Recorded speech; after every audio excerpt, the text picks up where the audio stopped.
Break के बाद स्वागत है आप सभी का। तो धीरे धीरे नतीजे अब सामने आ रहे हैं और रफ्तार भी पकड़ रहे हैं, तेजी से काउंटिंग चल रही है और साथ ही महाकवरेज न्यूज़ 18 राजस्थान पर लगातार जारी है और शुरुआती आंकड़े अपनी कहानी खुद ही बयां कर रहे हैं। पर इस कहानी को समझने के लिए मेरे साथ गेस्ट पैनल जुड़ रहा है। कांग्रेस नेता संगीता गर्ग मेरे साथ जुड़ रही हैं, बीजेपी नेता सुमन शर्मा मेरे साथ जुड़ रही हैं और आरएलपी नेता राजपाल चौधरी मेरे साथ जुड़ रहे हैं। आप तीनों का स्वागत करता हूं न्यूज़ 18 राजस्थान पर। देखिए, अब तक के आंकड़ों के हिसाब से संगीता जी, मैं आपको शुरुआती बधाई तो देता हूं, लेकिन अगर इसके बाद गाड़ी पटरी से उतर जाए तो फिर ड्राइवर मैं नहीं हूं। आपने ये अंदाजा कैसे लगा लिया कि गाड़ी पटरी से उतर जाएगी, जबकि अभी तक मैंने अंदाजा नहीं, मैंने अगर कहा, जो हमारे पास आंकड़े आ रहे हैं वो तो लेकिन मैं ये कह रही हूँ, अगर भी आपको शब्द मुझे लगता है इस्तेमाल करने की आवश्यकता नहीं पड़ेगी। मतलब आज की अंतिम बधाई भी आप लेकर जाएंगी? कम से कम 4 से 5 जगह तो आपका बोर्ड बनता दिख रहा है। बिल्कुल, डेफिनेटली, यस। सुमन जी, ये वैसे शुरुआती आंकड़े नहीं है जो बीजेपी ने सपने में सोचे होंगे और आपको किंतु परंतु करने की आवश्यकता ही नहीं है। देखिए, जब नगर निगम के टुकड़े किए गए थे ना, तो इनकी सोच में यही थी साजिश जो नजर आए। आप अगर जयपुर से शुरू हम करते हैं और कोटा और जोधपुर तक पहुंचते हैं, तो कोटा उत्तर दक्षिण और जोधपुर उत्तर दक्षिण और यहाँ ग्रेटर और हेरिटेज। तो हेरिटेज में हम लोग बार बार कह रहे हैं कि धर्म आधारित अगर बंटवारा होगा, परिसीमन होगा तो रिजल्ट आएंगे, तो वो हम लोग को चौंकाने वाले नहीं है। लेकिन आप ग्रेटर को तो देखिए, उधर आप दक्षिण को देखिए, सबको साथ अगर वही तर्क है तो फिर आपके सबका साथ की भी पोल खुल गई, आप सबका साथ नहीं ले पाए। नहीं, सबका साथ सबका विकास तो हमारा थंबलाइन है, वो रहेगा हमेशा, उसमें कोई चेंज नहीं होगा। लेकिन जिस मनसा से आप नगर निगम को टुकड़े कर रहे थे, उसमें आप सफल हुए। हम बार बार यही तो आरोप लगा रहे थे कि नगर निगम को टुकड़े करने की क्या आवश्यकता है। इनको मालूम था कि अपना महापौर बनाना है, अगर धर्म आधारित बांटा गया तो भी आप सबका साथ नहीं कर पाए हैं। उत्तर दक्षिण बना दो, नहीं तो वो जाते हैं आपके साथ या जाते दिखते हैं आपके साथ। नहीं, अगर आप इक्वेशंस देखेंगे, स्वप्निल, आप अगर इक्वेशंस देखेंगे, मैं भी 94 में नगर निगम का चुनाव लड़ी थी, 99 में भी लड़ी थी और लगातार बीजेपी का बोर्ड बनता रहा। उसके पीछे इन लोगों की साजिश तो यही थी ना कि जो क्षेत्र, किस तरह से क्षेत्र को निकाला गया और किस तरह से क्षेत्र को मिलाया गया। परिसीमन पे हम लोग इसीलिए तो बार बार प्रहार कर रहे थे कि इन्होंने हेरिटेज बनाने के पीछे इनकी मंशा क्या थी। परिसीमन के सारे गाइडलाइन को आउट कर दिया गया और आप अपने तरीके से, अपनी सुविधा से, अपने वोट बैंक को देख के जाति धर्म और इसके करके आप बना रहे हो, तो पर ही बात करूंगा सुमन जी, लेकिन शुरुआती उसमें मेरे को एक बार सभी को राउंड पर लेना है। मैं आता हूं आपके पास, परिसीमन पर ही बात करूंगा। आरएलपी नेता राजपाल चौधरी भी मेरे साथ है। राजपाल जी, संगीता जी मैं आ रहा हूं आपके पास, बस 2 मिनट। राजपाल जी, जी सर। वैसे तो कुछ खास ऐसा नहीं है कि इसमें से बहुत ज्यादा निचोड़ आरएलपी के लिए निकल पाए, लेकिन अगर फिर भी आरएलपी कुछ निकालना चाहती है तो वो क्या निचोड़ होगा? देखिए स्वप्निल जी, सबसे पहले तो जो भी नतीजे आएंगे वो हमें मंजूर हैं। जहां भी आरएलपी के प्रत्याशी अभी मैदान में हैं, वहां अभी नतीजे आने पेंडिंग है, तो उससे पहले हम कुछ नहीं कह सकते, कुछ भी हो सकता है। और हमारी मेन ये प्रारूपी एक तैयारी थी पंचायत चुनाव और जिला परिषद चुनाव को लेके।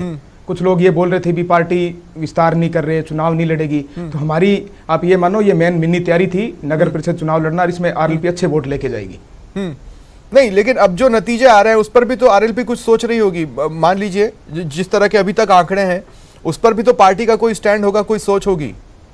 बिल्कुल, देखिए ना आप हेरिटेज से, हाँ बिल्कुल सोच होगी। देखिए हेरिटेज से हैं, हमें समय कम मिला, इसलिए हम कैंडिडेट ज्यादा नहीं उतार पाए। अगर हमारे पास थोड़ा सा टाइम होता तो हम अच्छे कैंडिडेट उतारते, निश्चित रूप से हम अच्छी सीटें लेके जाते। हेरिटेज के नतीजे देखिए आप, वहाँ पे जहाँ पे बीजेपी अभी 3-4 सीटें जीती है, निर्दलीय जीत के आ रहे हैं, तो कहीं ना कहीं थर्ड फ्रंट की जो मांग है राजस्थान में हमने मांग की है, तो वो चीज लोगों को मांग है, उसकी डिमांड है। और निर्दलीय एक तरीके से हमारे भाई है जो जीत के आ रहे हैं। अगर हम टाइम से थोड़ा पहले से अगर चुनावी तैयारी में लग जाते तो वो निर्दलीय आज हमारे साथ होते और हम अच्छी सीटें लेके जाते। नहीं, पर आपके लिए ठीक वाली स्थिति कौन सी होगी, कांग्रेस का बोर्ड या बीजेपी का बोर्ड? आपके लिए ठीक वाली स्थिति कौन सी होगी? देखिए, हमारा ना तो कोई कांग्रेस से लगाव है, ना कोई बीजेपी से प्रेम है।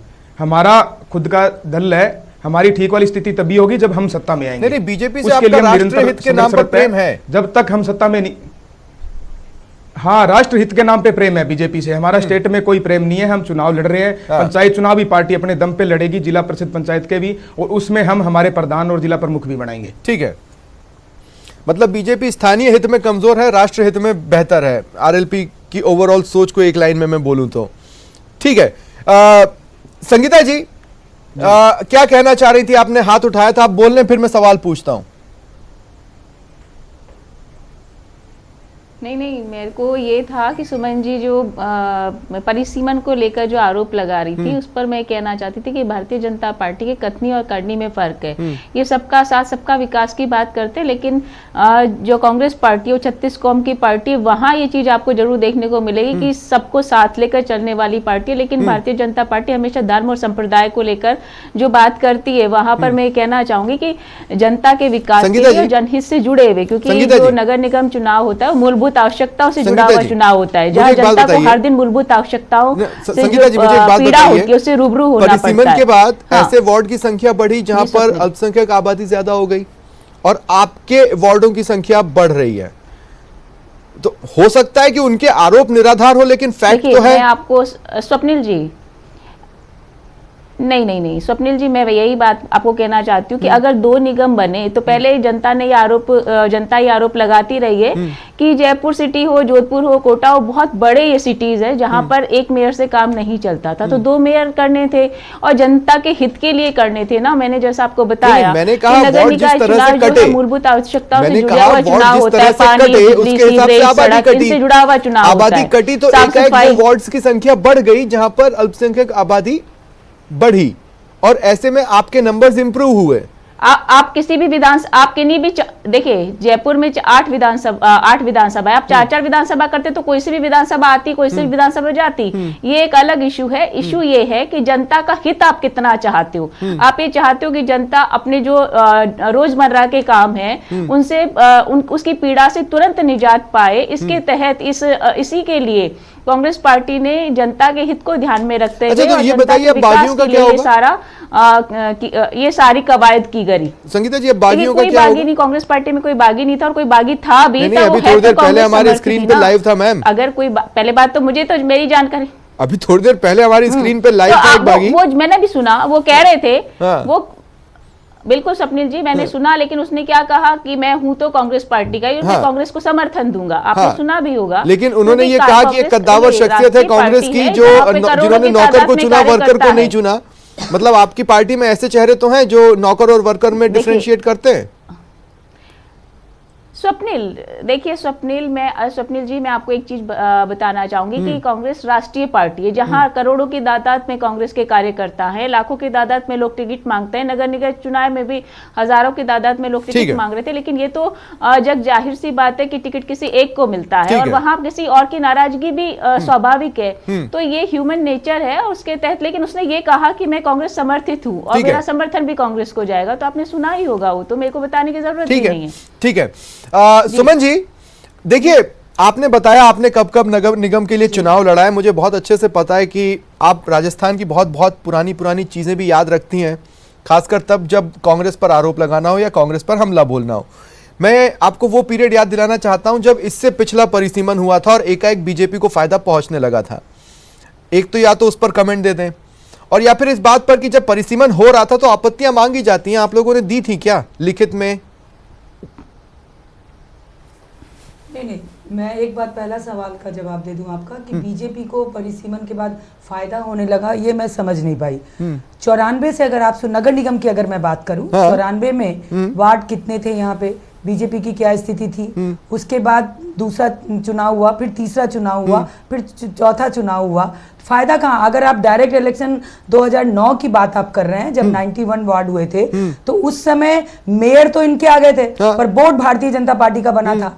आपको ध्यान होगा, वो सीन भी दृश्य याद होगा। उसी मनसा को तो रखते हुए इस बार टुकड़े किए गए, और टुकड़े में भी आप देखिए, हम आरोप ऐसे नहीं लगा रहे, हमने बिल्कुल प्रयास किया, सरकार इनकी थी, पावर इनके पास थे, हम लोग की आपत्तियों को दरकिनार कर दिया गया। टुकड़े भी अगर आप लिखित में आपत्तियां दी थी, रूल होते हैं, एक रेगुलेशंस होते हैं, आपने बिल्कुल दी थी, बिल्कुल दी थी। आप पूछे, चुनाव आयोग के बाद हमने गुहार लगाई, हमने सब जगह लगाई, पर सरकार जब होती है तो आप तो देखे ही कि किस प्रकार से सरकार के कार्य पद्धति जयपुर नगर निगम को टुकड़े करके, तो आपत्तियों पर आंसर क्या मिला? नगर निगम भारतीय जनता पार्टी का काबिज था, उसको टुकड़े करके अपना बोर्ड बना लिया, आपत्तियों को दरकिनार कर दिया गया, सरकार नहीं सुनी। आप देखिए नॉर्म्स जो थे, आप हार का ठीकरे परिसीमन पर क्यों फोड़ना चाहते? अगर आप हारती हैं, आपके बयान से ऐसा क्यों लग रहा है कि आपने अभी से वो एक पॉइंट निकाल लिया है कि अगर हम हारे तो ये बोलना है?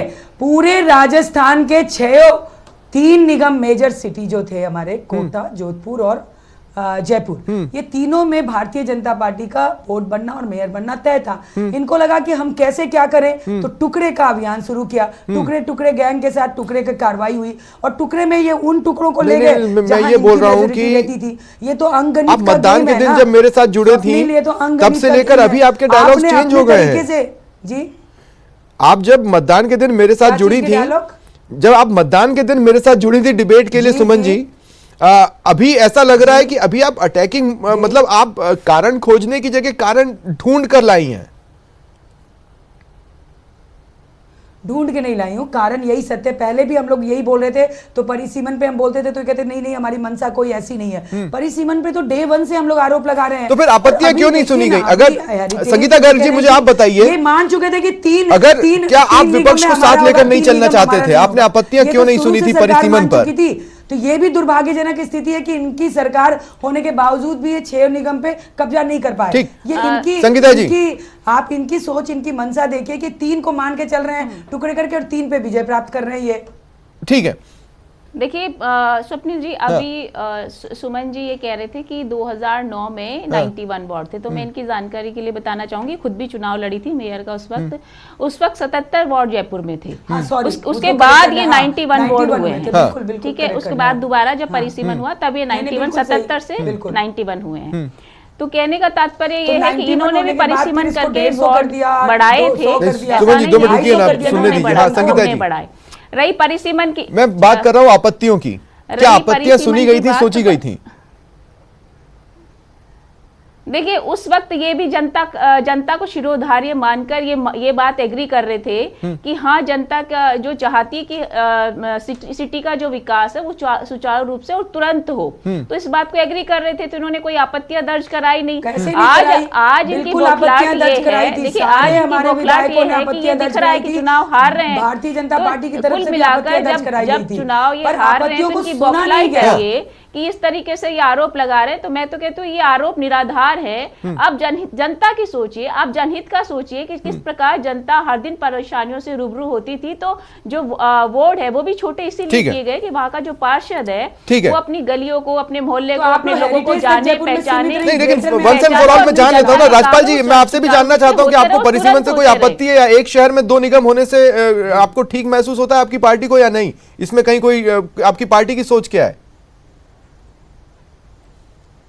नहीं, बिल्कुल मैं स्वप्निल जी मैं आपको बताऊं भी, परिसीमन से हमें कोई आपत्ति नहीं है, पर परिसीमन लेने जो किया गया उसके तरीके से देखें, तो चाहे उसमें कांग्रेस हो चाहे बीजेपी, इन्होंने अपना बेनिफिट फायदा उठाया है। पहले बीजेपी ने परिसीमन करके फायदा उठाया था, और अब कांग्रेस ने अपने तरीके से फायदा उठाया है, क्योंकि इनकी नीति रीति रही है, कांग्रेस की नीति रही है अल्पसंख्यक वोटों की राजनीति करना, तो इन्होंने अपने अकॉर्डिंग वार्डों का परिसीमन किया, वार्डों के पार्टीशन किए।